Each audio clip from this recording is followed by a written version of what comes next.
Welcome to the Thrive TV Show with Lauren Parsons, helping you boost your health, energy, and productivity. Hi there, and welcome to another episode of the Thrive TV Show. I'm Lauren Parsons, your host, and today I'm joined by Julie Schooler, who is an amazing author, mum of two, and currently in Auckland, just coming out of the second lockdown. How are you, Julie? Great, my kids are back at school.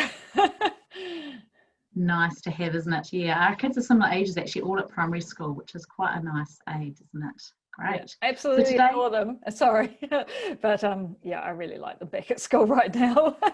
Absolutely, it's nice to have that routine back, isn't it? Mm-hmm. So today we're talking about how to be rebelliously happy in dark times. And obviously, I don't even need to say the word unprecedented or uncertain, because that is what we're facing at the moment and for many months ahead, no doubt.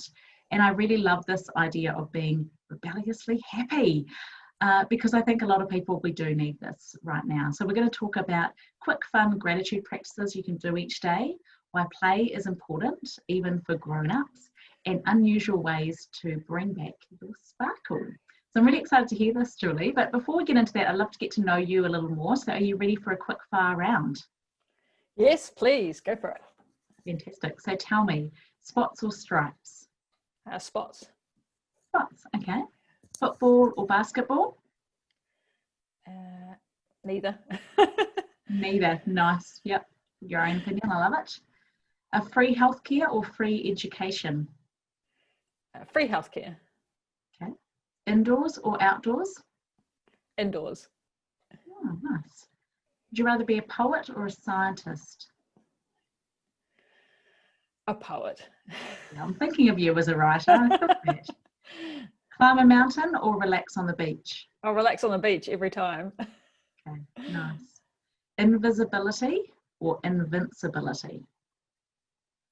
Invisibility. Ah, nice. Sneak around. Cardio or weights? Yoga. Nice. Yeah, totally unique. And last one is long nails or short nails? Short nails. Yes. Okay, nice. I'm with you on that as well. So Julie Schooler is the author of 9 books, mama of 2 beautiful tiny humans. She wants you to rediscover your sparkle. So she's on a mission to help busy people have all the love, energy, and fun they deserve without the guilt or the overwhelm. She lives with her family in Auckland, New Zealand, where you may find her trying to bake the world's best chocolate brownie. Oh my goodness, that just makes me hungry. So it's really great to have you with us, Julie. So tell me, how did you get started into writing all these fabulous books? Thanks, Lauren. And yes, I've been baking a lot of chocolate brownies during these lockdowns and quarantines. So I haven't perfected it yet. I must have to just keep trying. But yes, go back 5 years, and just over 5 years ago, and I was pregnant with my second child, and I lost my job. And I was on a contract, and it ended unexpectedly for me. And actually, go back further. I was just after I had my first child, I started writing, and I hadn't written anything for 20 years. Just squashed it. And I really feel like bringing a baby into the world, creating life, brought back my creativity. And I just couldn't not write. I started dabbling in picture books, and I started writing a blog, and my first blog was about how little sleep I had. Wow. with a 6-month-old baby. I felt like I had 6 hours in the last 6 months. And yes, so fast forward, and when I lost my job, I was like, what am I going to do? I'm pregnant, and I didn't want to find another job straight away. And so when after Eloise was born, I sort of read up on a lot of things and found a course, and I did the course that promised that you could publish a bestseller on Amazon in 90 days. That's from starting from scratch, from zero. And they were wrong. It took me about 104 days to get a bestseller on Amazon. So, well done. So that really just sparked it all off. And 5 years ago, I knew zero about writing books, about writing, doing anything. And now I'm writing my 10th book. So it's been a fabulous journey. Yeah. Yeah. And so I know you did start with parenting, and now you're doing more around self-help and inspiration. So I love this topic. Tell me, why do you think people need to be rebelliously happy right now? Well, because it's very, very hard. And that's why I call it rebelliously happy. It's actually scientifically proven that being happy is harder than not being happy. You always think there's these Pollyannas in the world that just skip through life and are happy. Actually, I think they're actually using a lot of willpower and determination to be happy. And I certainly am. But I just can't think of anything more important. Like, why default to a negative viewpoint and orientation like everybody else when you could actually try and be happy? And once you actually work out a few techniques and tools that you can use daily, it's actually not that hard. You can reset your emotions in an instant if you want to. Yeah, absolutely. Yeah, that's interesting perspective actually, to go from because it's hard to be happy to thinking, but actually basically it's just about choosing, having an intention, putting some of the practices into place that you'll share with us in a moment, I'm sure, to choose to go from the natural default of scanning the world for danger and scanning the world for challenges to actually be more optimistic and feel more positive. So tell me, what are some of those simple gratitude practices that you wanted to share that can help us to shift how we feel in an instant? Well, this is my first one, and I got this from Louise Hay, who was the founder of a Hay House that passed away a couple of years ago at the ripe old age of 90 something. And she said every morning when she woke up, she thanked her bed. So she said, "Thank you, bed." And isn't that just so ridiculous and so profound? But it's so profound, right? Because, you know, there's a lot of people in the world that don't have a bed to sleep on. And a couple of hundred years ago, most people didn't sleep in a bed. And so it's just waking up, and it's immediately removing your lizard brain, your chatterbox that's going, you don't have enough time, you've slept through your alarm, the kids are screaming around, and instead you're going, "Thank you, bed," and just trying to reset straight away. So I really like that. Every morning I wake up and I go, "Thank you, bed," and then I do my morning meditation, which we can talk about if you like. And then so beginnings and endings are really important. So start the day, thank you, bed, and end the day. And I mean, there's a lot of things that say you should write things down, and I know, and I've tried that over years, but you know, I'm a busy mum, so just go to bed and think of 3 things. When you go to bed, think of 3 things, or for years and years, and I sort of fall out of the practice, but we can get back into it. I ask my kids, you know, what's one thing you're grateful for, and one thing you're happy when I tuck them into bed, and it's a really nice way of ending the day. Absolutely, yeah. And it's interesting actually that you mentioned this, because just this week I've actually had 3 different one-on-one clients who I've been talking to about the power of gratitude to shift how we feel, you know, even on our dark days, because we know that on our dark days it can help to make them a little better, and on our good days it can make them even better, and on a great day it can make it extraordinary, and that power of gratitude if we make it a daily practice. And the exact same thing, someone said, "Oh, you know, I tried having a journal and it just didn't work." And I think that's really good to acknowledge and to realize, oh, you don't have to do a gratitude journal. Yes, they're amazing. Yes, they're scientifically proven. Yes, for lots of people they work phenomenally well. But what's really powerful is to have those simple practices that can just be like sharing around the dinner table what was the best thing about your day. So you get to double the happiness factor, replaying in your mind, or in the shower in the morning, cast your mind back to one thing you're grateful for from the day before and set a positive intention for the day. Or as you say, just share with someone or think in your mind, what are 3 things you're thankful for? Because I think if we can find simple ways to integrate it, that's the most important. It doesn't have to be just writing it down. So perhaps, again, that's useful for someone listening in today to go, oh, I can make that work for me. Yeah. Are there any other you said there was lots of different quick fun practices. Oh, quick fun practices. Fun ways that you practice gratitude? Yes, just on the gratitude practices, you noted it. It's linking it to something else you're doing. So brushing your teeth, you do a gratitude practice. You're in the shower, you think, oh, I'm in the shower, I'll do a gratitude practice. Oh, I'm tucking my kids into bed, I'll do a gratitude practice. Sitting down to dinner, we always just say thank you, because you know there is food on our table, and that is also very profound. You know, not everyone has food on their table every night. So I like quick, fun, easy ways of trying to get happiness into my day. So the some of the things is, like to make yourself feel better is things like just making meditation a habit. And again, I try to do these the quickest, easiest, simplest ways possible. So just when I was pregnant with my first child, I actually went to a Vipassana meditation retreat, and it was a 10-day silent retreat, and we had to meditate for like 14 hours a day in silence, and just to our breath. No, we didn't have a mantra, there was no guided meditations, it was just sitting completely still, breathing in and out. And it was horrific, and I was just hungry and tired and angry the whole time. I'm sure other people have got better things out of those sort of retreats, but I hated it. So when I got out of there, I was like, you've just got to find a better way of doing meditation. And now I found a 10-minute guided meditation that I just put into my ears every morning, and I absolutely love it. So whenever you're trying to do sparkly daily activities, do the things that you can fit in that are really fun. Another one that I really like to get people thinking about, because we're living in a funny time at the moment and you can't do everything you like, is writing what I call an apocalypse bucket list. Apocalypse bucket list.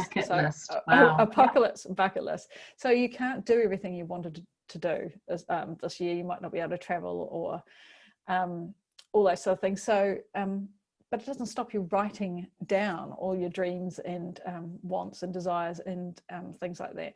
And just the process of writing it down means that the universe has your back. You're actually thinking about doing those things in the future, and makes you happier.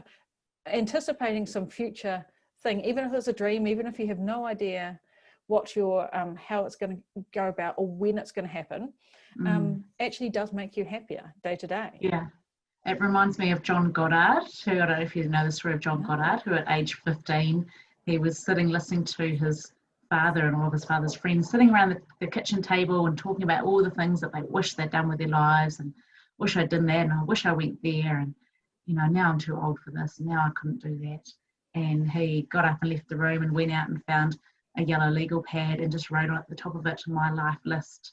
And he wrote out a list of 127 things that he wanted to do in his lifetime, and they were amazing things, like climb some of the highest mountains in the world, and read a trek from the source to the end of the Nile, and read just all of the works of the Bible, Hemingway, Dickens, 17 other authors, all these various different things, live to see the 21st century, get married, have children, all those things, and some of them were quite out there, like climb Everest and go to the moon. And out of that list, he actually achieved 108 out of those original 127 things. And they were pretty phenomenal. It was like milk a poisonous snake and all these different things. But he actually shaped his life to become something that would suit all of those ideas and adventures. So he became a photographer and traveled the world and did photography for National Geographic and those different things. So anyway, really interesting and inspiring story if anyone's listening in and wants to get inspired on that idea of writing down that bucket list, because he said the power was writing it down, having a time frame, and then it was just the small steps towards achieving it. And he didn't make it to the moon, he didn't make it up Everest, but he did achieve so many of those goals and dreams. So I love that idea, just to dream it and think about it, even if we can't be doing it. I keep saying this, a lot of people write a bucket list after they've had a near-death experience or a loved one has died or something like this. We're in the middle of a global pandemic. This is a global wake-up call. This is the time for everyone to write a bucket list right now. Because if you haven't done something you've always wanted to do and now you can't do it because of COVID, that's very upsetting. You probably had a chance before now. I haven't been to South America, and now I'm like, well, when am I ever going to be able to go? Like, who knows? We don't know. We're living in such a time of uncertainty. The way you can feel certain about things is to work out some goals that you want to have one day. Just having them there makes you feel more in control of your life. Nice. I love it. And I love that you talk about bringing back your sparkle. And I know that you said you have unusual ways to bring back your sparkle. So tell us more about that. Yes, I want to address the fact that a lot of people want maybe are thinking, oh goodness, I don't even know what to put in our on my bucket list, or what do I imagine, what do I do? And I really think that grown-ups, us as grown-ups, we've lost the ability to imagine things, and we've lost the ability to be creative and to play and stuff. So think like a child, do things, you know, a lot of us have had time at home with children, so do things that your children really like to do. Like I've just got my 8-year-old playing Scrabble, and I know that doesn't sound like a sparkly activity, but we have a great time. That does to me. I love board games, Julie, so that's like, oh yes. I'm a geek from way back, so Scrabble, you know, it's spelling and stuff, and so it brings out my writer in me. And you know, I'm teaching my kid and we're having some good times together. But what I'm trying to say is work out what play is to you. So you find ways to play that are fun for you. And I read a book that said if you do, it's called Play It Away, and it's a great book, so I highly recommend it.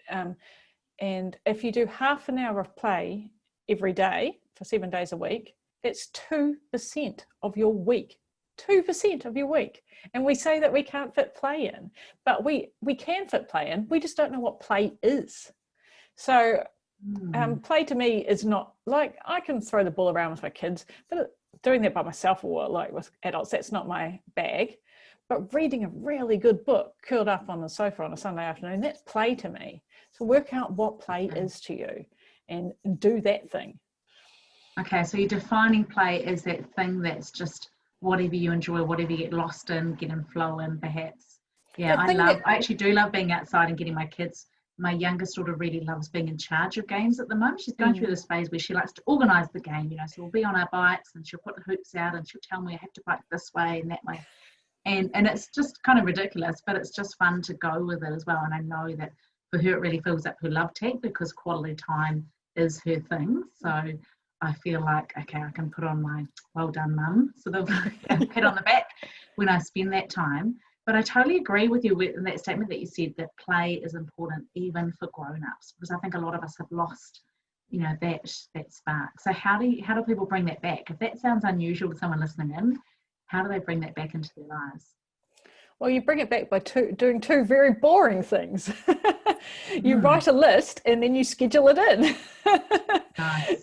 No one wants to hear that. But basically it's just making play a habit. Remember, you know, half-hour play a day is 2% of your week. So just I always say, do the thing that you've actually told yourself you don't have any time to do. Do the thing that you've taken out of your life, you know, because you're too busy, you've got work, you've got family and whatever. Do that thing. You know what it is. Just work it out. Just have a think for a minute and it will come up. That's great. Yeah. And so what are your tips for people that are wanting to get their sparkle back? We talked about gratitude, we talked about play. Is there something else as well, or is it those two areas? There's lots in my Sparkle book, my beautiful little Sparkle book. I love this one. And I mean, there's so many things. I think I use Sparkle as an acronym, so I can tell you the acronym that it stands for. So S stands for savor. So look at the moon for a minute, you know, something like that.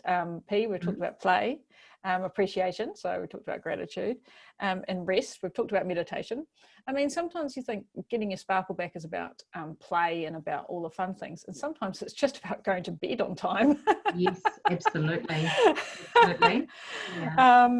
And K is for kindness, and so really at the moment that is just being so extremely kind to yourself, you know, giving yourself a break.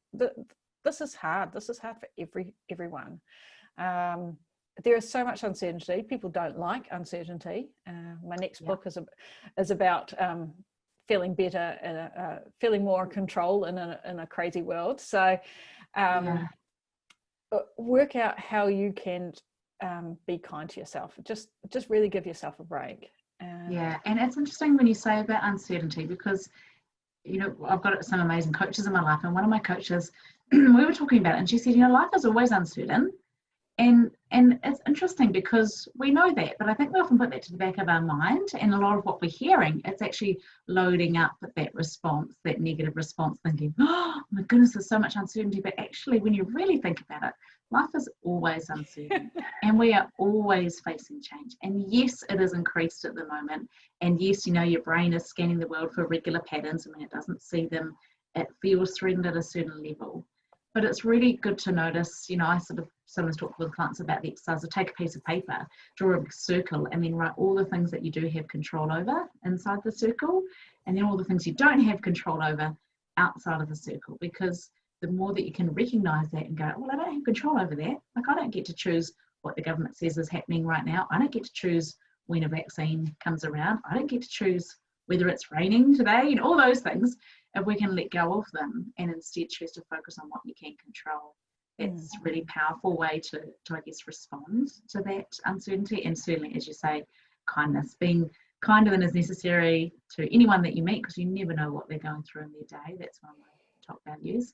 And being kind to yourself. Yeah, I love that. Thanks, Julie. So what are the other ones? We're through to the K.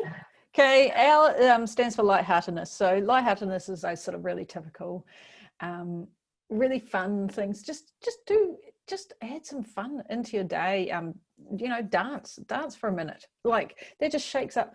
You talk about snacking on exercise, and dancing for a minute, it just shakes your whole body up. Sometimes you think you're in a funk, but all you need to do is stretch, is to stand up, is to smile.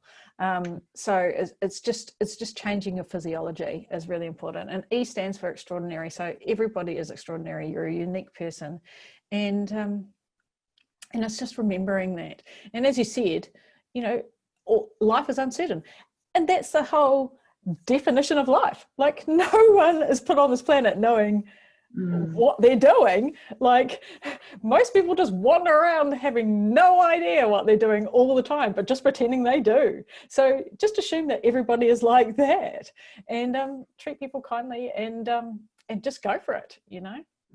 Nice. Yeah, it's interesting about the uncertainty, because in terms of our 6 human needs, one of them is certainty. It's one of those 6 human needs. But another one out of those 6 is uncertainty. That variety. We need that variety. We want that, we don't want to have the same thing. You don't want Groundhog Day over and over again. So it's, I think, embracing that, isn't it? That's exactly why I suggest writing a bucket list, because you're getting certainty over what you want to do, but then there's variety in what you're actually doing. So it meets those 2 needs. Yeah. Fantastic. I love it. Wonderful, Julie. That's just been really inspiring speaking with you. And I love the whole concept of adding play into your day, obviously of practicing gratitude. And I love the acronym to boost your sparkle. So if people wanted to find out more about you, what's the best way to reach you? So look for Julie Schooler on the socials. Say hi. The Rediscover Your Sparkle ebook is free everywhere. We're online, so just go and download it. You don't have to put your email address in or anything like that. I just want people to have it in their lives. It's a quick read, a couple of hours, and I just get a lot of feedback saying, like, I just got an email the other day saying, you brought sparkle back into my life. My friends are noticing it. I've recommended your book everywhere. So so when I get emails like that, that sparkles my day. So Totally. Actually, I just had a message from someone the other day from an event organizer, and I'd spoken about my concept of snacking on exercise, which is, I know that you watch my TED talk, so thank you for that. And she messaged me and she said, Lauren, Parsons has just made me, given me hope that I can be happy again. And that just was oh my goodness, that overwhelmed me with like, oh wow, okay, if no one else ever hears that interview, if that one person heard it and that is how they feel, then wow. Yes. So, and I'm sure that you're very much the same, Julie. So that's so generous of you to share that ebook with us all. So yeah. Thanks. I write this stuff, and I'm very sorry. I write this stuff, and I'm very honest. I write this stuff for me. I write this stuff because I need to remind myself every day that this is tough, and we can get through it. And life doesn't have to be. Life is what you make it. So yeah. Absolutely, totally agree. Oh, thank you so much for your time and for sharing your wisdom. If you're listening in, please do make sure you head to thrivetvshow.com and then just click down below. You'll be able to get all of the links to connect in with Julie, or just look up Julie Schooler online. So thank you so much, Julie. Thank you again for joining us for another episode. That's been another episode of the Thrive TV Show. Go out and thrive. Thank you for listening to the Thrive TV Show with Lauren Parsons. Visit thrivetvshow.com to access the show notes and discover our fantastic bonus content. And be sure to subscribe so you don't miss the next inspiring episode.